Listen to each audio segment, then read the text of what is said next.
Ukweli, ofisa Kabiru alikuwa kati ya wale maofisa wa Kenya waliouawa kule Haiti.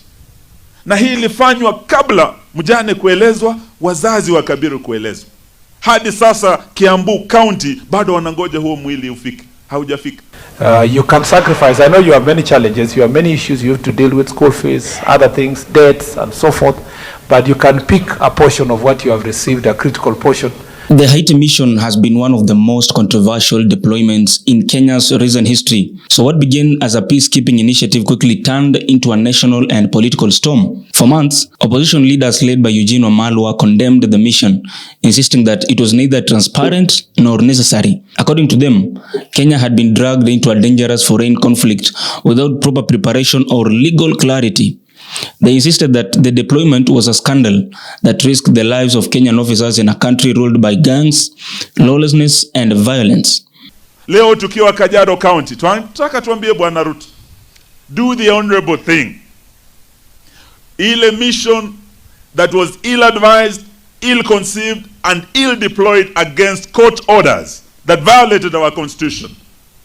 Tuataka hiyo mission ikikwisha, maiti ingine isitoke Haiti, vijana wetu warudishwe wapi? Nyumbani. Hiyo hatutaki kusema tunaomba, we demand.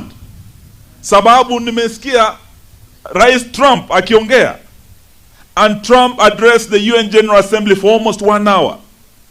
Ruto akitoa hotuba yake ameongea eti vile Kenya wataendelea kuwa Haiti.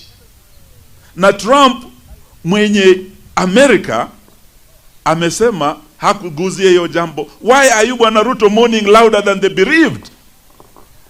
Amerika ndio imekuwa inasimamia mambo ya Haiti, ni majirani na Haiti. Na Amerika wamejaribu, hii mambo imewashinda. Ule mfupa ulishinda fisi, je umbu ataweza? So hayo mambo sisi tunataka tuachane nayo, vijana wetu warudi nyumbani. Na wezi sema ati watu wa Haiti unawapenda sana, wasitekwe nyara, na huku vijana wetu bado wanateka nyara. Haiwezekani. But then reports from Haiti painted a grim picture. Officers facing heavily armed gangs, limited resources, unfamiliar terrain and unstoppable political environment that worsened as Haiti slid deeper into chaos. Then communication barriers, unpredictable attacks and harsh living conditions heightened concern. We feel very great to be back home. East to west, home is best. And maybe I will say that we are coming back rich of experience. I'm very happy to be with my family and friends, especially into my country after that long time with a tiresome job where you will only think on how to survive. Shukrani tu natoka kwa Wakenya kwa maana waliweka imani kwetu. Tumerudi tukiwa salama na tumerudi tukiwa na nguvu na ujuzi. So now as critics grew louder, so did the calls from immediate withdrawal. But the question was no longer whether Kenya could help Haiti, but whether the mission itself was sustainable, safe, or even necessary. But yesterday, after 18 long and exhausting months, Kenya is celebrating a historic and emotional moment. A total of 230 Kenyan officers who were deployed to Haiti have finally arrived back home. And then the scenes at Jomo Kenyatta International Airport were nothing short of powerful. Uniformed officers stepping off the aircraft with visible exhaustion but unmistakable pride. Then some were even overwhelmed with emotion, others relieved, but all shared a common joy. They were finally home. But now the government has moved swiftly to commend these officers for their resilience and professionalism, including Interior Cabinet Secretary Kipchumba Murkomen, who led the praise, thanking them for representing Kenya with honor in one of the world's most dangerous environments. He acknowledged them that despite political noise and public criticism, the officers upheld discipline and courage under extreme pressure. Murkomen described their return as a triumph and emphasized that Kenya owes them deep respect for their sacrifice. There are also people who went to fight in Second World War, and because they traveled out of the country, they became very famous in the village because they have ever gone to Haiti and come back. So you are heroes. And being a hero comes with power. And so you must be able to control power.